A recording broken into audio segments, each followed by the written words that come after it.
Hi, I'm Kimberly Jentzen, and I'm so excited to bring you a tool from my book, Acting with Impact, a tool that is so important, so valuable for you as an actor. I hope that today's video and the next two videos, because I'm dedicating 3 different parts of this tool to you in 3 separate videos. And so I hope that I start to begin to clarify it so it becomes active for you out in the business. The most important thing that you do out in the field is that you use what you know. And I'm so excited today to bring you this tool. It's called The Objective, which is the overall need or the want or what the character's fighting for, or sometimes we call it the super objective or we call it the overall objective. There's a lot of different names for this particular specific tool, but it's one of the most important ones. And if you're not using it, then perhaps somewhere in your training you've missed the value or the importance or how to find it or how to use it so that it's organic in you and it inspires your performance. I call it a power tool because power tools are things that immediately inspire an actor to deliver a performance. So what you want is you want to have a lot of different things at your fingertips when you're on set or when you're about to audition that allow you to feel inspired.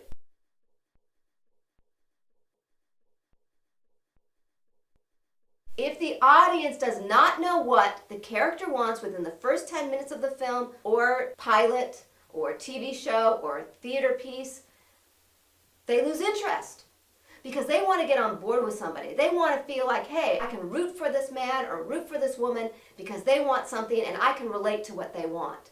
So that's how important the objective is. All drama and all comedy, anything entertaining is based on conflict. It's based on opposing forces coming up against each other and creating a tug. Think of way back in the romantic times of Romeo and Juliet. Now, Romeo and Juliet, they wanted each other, but what was the conflict? The conflict was the Capulets and the Montagues. Their families wanted to keep them apart. It's an age-old story like the Hatfields and McCoys, and so for Romeo and Juliet, their fate was going to be tragic. Now we can take it all the way to modern times, more present time film, like Iron Man 3. And we have Tony Stark, who is played by Robert Downey Jr. What is our opposing force? And we have Guy Pearce, who plays the very evil guy. Of course, wants to take over the world. The Mandarin, and Kingsley, who plays the Mandarin. We have all of these 3 different characters that want such different things. We have Gwyneth Paltrow playing Pepper, who just wants peace in her life and a normal relationship with her love, Tony Stark. And we have the Mandarin, who just wants drugs and wants to have fame, wants an acting job. Tony Stark wants to save the president, save Pepper, and save the world. This makes for a lot of conflict because we have 4 people wanting all different things, and there's a lot of explosions in between all of these conflicts and objectives. And often an objective stays the same from the beginning of the film all the way to the end, and sometimes it changes. So let's take Silver Linings Playbook. At the very beginning of the film, Jennifer Lawrence plays the character of Tiffany. She meets immediately Pat, and she likes him. In fact, the minute she likes him, they're having dinner, she decides she wants to go home and take him with her. But you get it. You get that she likes him. And then we look at the Bradley Cooper character, Pat, and he wants to rekindle a relationship with his ex-wife.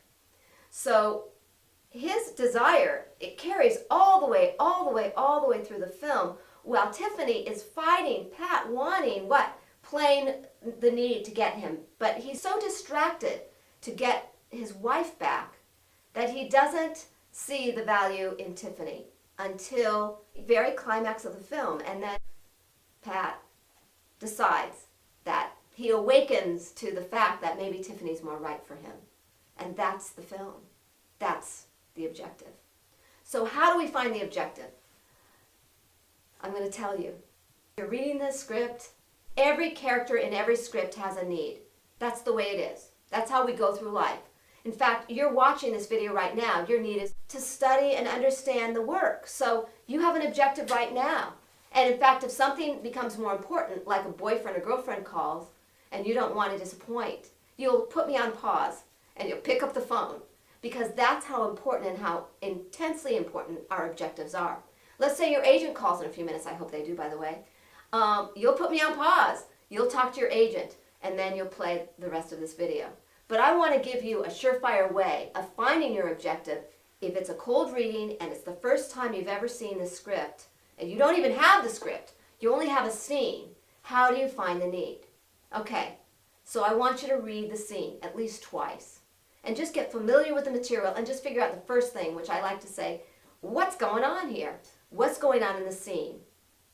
And then after you figure out what's going on in the scene, you try to figure out, well, where am I emotionally when I start? Because a very well acted scene, you begin in one emotion, you end in another one. You end it might be you start in anger, maybe you're less angry, but there's a change. There's always a change. So this is the key. Read the end. Now, are you happy? Are you less than happy at the end of the script? That's the question. Are you happy or are you less than happy at the end of that scene? I'll say it again. Are you happy or are you less than happy at the end of the scene? And when I say less than happy, that means anything less than ecstatic or happy. If you're less than ecstatic or happy, there's something you did not get. What is it? That would be your objective. If you're really, really happy, you got something. That's your objective.